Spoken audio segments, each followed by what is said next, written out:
fine and just you are preparing for your exams. Why? आप सभी जानते हैं कि अभी जो है वो लॉकडाउन चल रहा है और लॉकडाउन खत्म होने के बाद ही आप लोगों का एग्ज़ाम स्टार्ट हो जाएगा। जो भी एग्ज़ाम्स रह गए हैं या जो होने वाले थे, ठीक है। तो इसीलिए बच्चों आप लोग जो है सीरियसली अपनी पढ़ाई को लेकर आप लोग सीरियस रहें, पेरेंट्स की रिस्पेक्ट करें, ठीक है, और फोकस अपनी पढ़ाई पर करें। जैसे कि मैं अभी आपका लिटरेचर हमारा चल रहा है, लिटरेचर पीरियड चल रहा है, तो लिटरेचर में मैं आपको लिटरेचर का आप कह सकते हैं कि उनके पार्ट्स वगैरह बताने के साथ साथ मैं आपको वो जो है राइटर्स, जो हमारे राइटर्स हैं उनके बारे में भी बता रही हूँ, चाहे ठीक है, चाहे वो इंडियन हो या हमारे इंडिया से बाहर के राइटर्स हों, ठीक है, चाहे वो अमेरिकन हो या रोमांटिक पोइट हो। तो इन सब के बारे में बताने के अभी हम क्रम में चल रहे हैं। तो आज इनके बारे में मैं बताने जा रही हूँ बच्चों। वो आप उनके बारे में एक ही लाइन में कह सकते हैं कि he is an eminent Indian English writer, ठीक है, जो कौशल जिनमें बहुत कौशल का यहाँ पे मतलब है कि वो उनके में इतनी नॉलेज थी कि उन्होंने इतने साहित्य इंग्लिश लिटरेचर को एक इतना बड़ा उनका योगदान है कि जो है उनकी ख्याति वो फेमस केवल इंडिया में ही नहीं, इंडिया से बाहर भी हुए, ठीक है। इनके जन्म की अगर हम बात करें तो 10 अक्टूबर, ठीक है, 10 अक्टूबर 1906 में इनका जन्म जो है वो मद्रास में हुआ, ठीक है। इनका बर्थ जो है 10 अक्टूबर 1906 में मद्रास में इनका बर्थ हुआ, ठीक है। और इसके बाद इनकी डेथ जो होती है वो 13 मई, ठीक है, 2001 में इनकी डेथ होती है। क्लियर? केवल ये 60 साल इनकी लाइफ का जो है इन्होंने इनकी लाइफ की अगर हम बात करें तो 60 साल की इनकी लाइफ थी और इसी में इन्होंने हमारे इंग्लिश साहित्य को, इंग्लिश लिटरेचर को अपना वर्क दिया। क्लियर? इसके बाद जैसे कि आप लोग जानते हैं कि साउथ में क्या होता है कि जब भी नाम लिखा जाता है या नाम दिया जाता है किसी बच्चे को, तो उसमें उनके गांव का नाम भी होता है, उनके पेरेंट्स का नाम भी जोड़ा जाता है, राइट। तो इनका नाम, पूरा नाम अगर हम बात करें तो रसीपुरम कृष्णस्वामी नारायण इनका नाम था, ठीक है।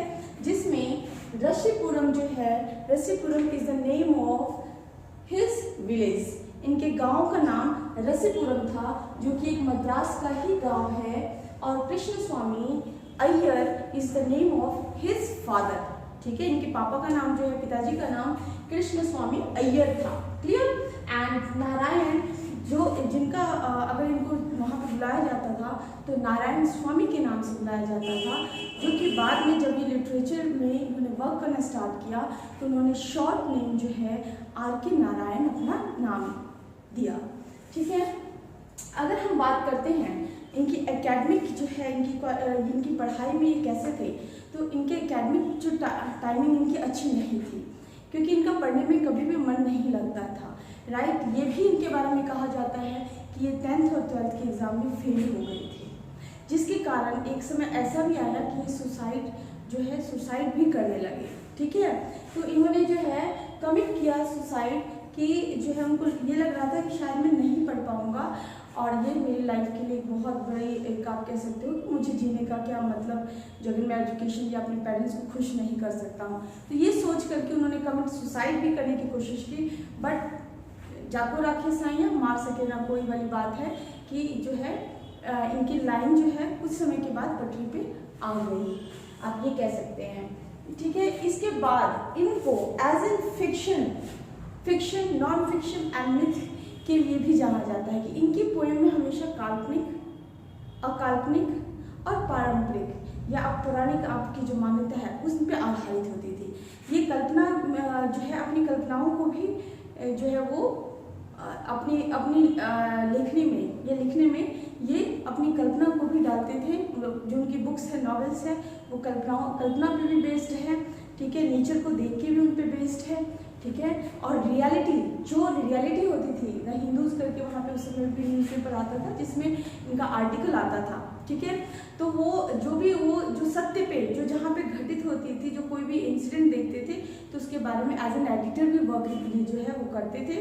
और जो है जो हमारा आप कह सकते हो कि जैसे आपने सुना होगा मालगुडीज का टीवी में भी बहुत बार आ चुका है। ये मालगुडीज जो है वो स्वामी एंड उसके उनके दोस्तों के बारे में पूरी कहानी है, जो एक गांव में उनके साथ डेली जो हमारी रोज़मर्रा की लाइफ में क्या क्या होता है डेली का, वो उस कहानी में मालगुडीज में इन्होंने दिखाया है। तो कहानी काल्पनिक है, that is not the reality form, but उन्होंने एक कल्पना को जो है उन्होंने अपनी नॉवेल में उतारा है, ठीक है।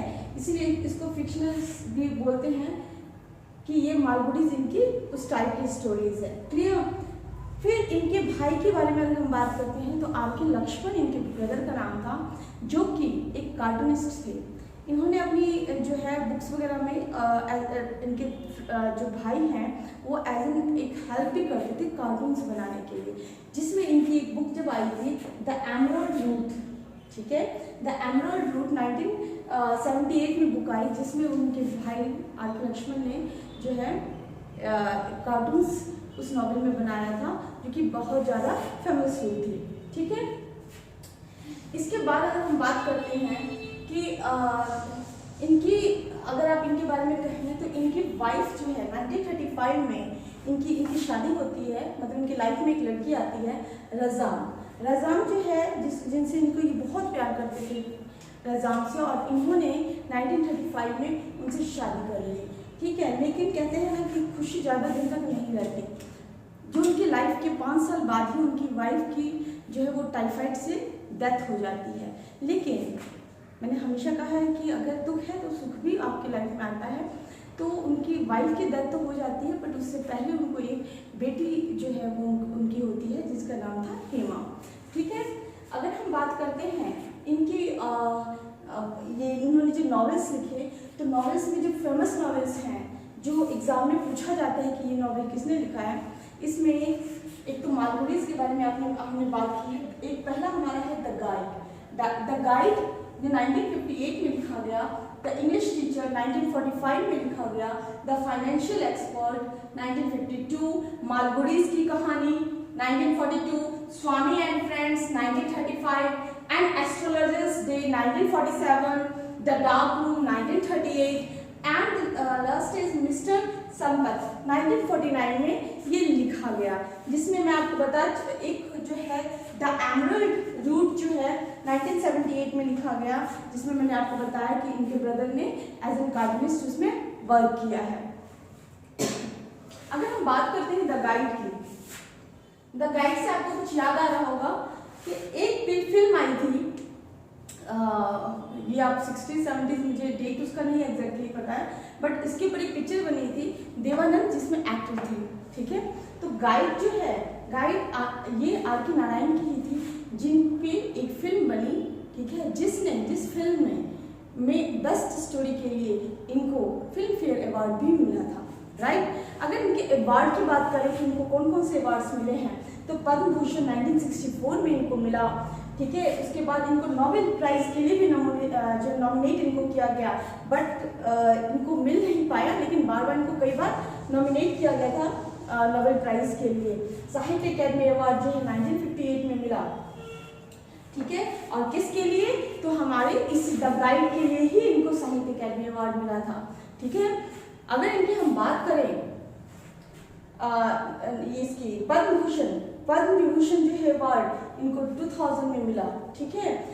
और जो साहित्य अकादमी अवार्ड के लिए जो इनको नॉमिनेट किया गया, वो राज्यसभा के द्वारा जो है, क्योंकि क्या होता है कि राष्ट्रपति जो है ना, कुछ अवार्ड्स जो है आपने सुना होगा कि वो आर्ट एंड लिटरेचर में देते हैं, ठीक है, जिसमें जो इनका नाम भी आया, और 2000 में इनको आर्ट एंड लिटरेचर में के कारण जो है साहित्य अकादमी अवार्ड मिला 2000 में, ठीक है।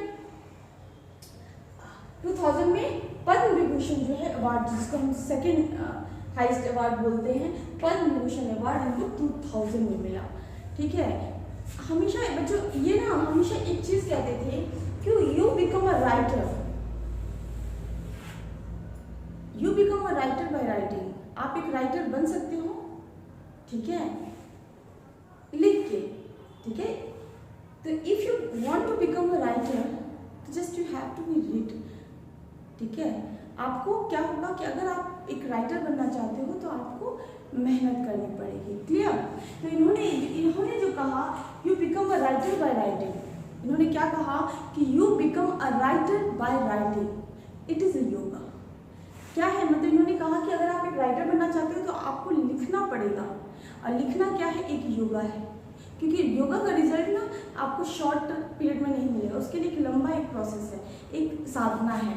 तो अगर आप एक राइटर बनना चाहते हो तो आपको लंबे दौर तक लिखना पड़ेगा, तब जाके एक आप फेमस राइटर बनोगे। ठीक है, ये हमेशा इनका एक कहना रहा है। बच्चों तो मैं जो है होप आप लोगों को समझ में आ गया होगा, और मैंने कोशिश की है कि आप लोगों को आपके नारायण जी के बारे में जितना हो सके आपको बता दिया है। बहुत सारे क्वेश्चन जो है हम लोग बीच में क्वेश्चन राउंड भी लाएंगे, जिससे कि जो एग्ज़ाम में क्वेश्चंस पूछे जाते हैं वो क्वेश्चंस भी आप लोगों को बताऊंगी। ठीक है बच्चों, बस एक ही चीज़ हम लोग इतनी मेहनत करते हैं यही सोच के कि आप लोगों का रिस्पांस जो है वो अच्छा मिले। ठीक है, तो आप लोगों को अगर कोई भी डाउट हो तो कमेंट कीजिए, लाइक कीजिए, शेयर कीजिए। ठीक है, कोई भी डाउट हो तो कमेंट कीजिए, पूछिए। ठीक है, हमेशा उस चीज़ के लिए तैयार हैं। And please like, share and subscribe. ठीक है, थैंक यू।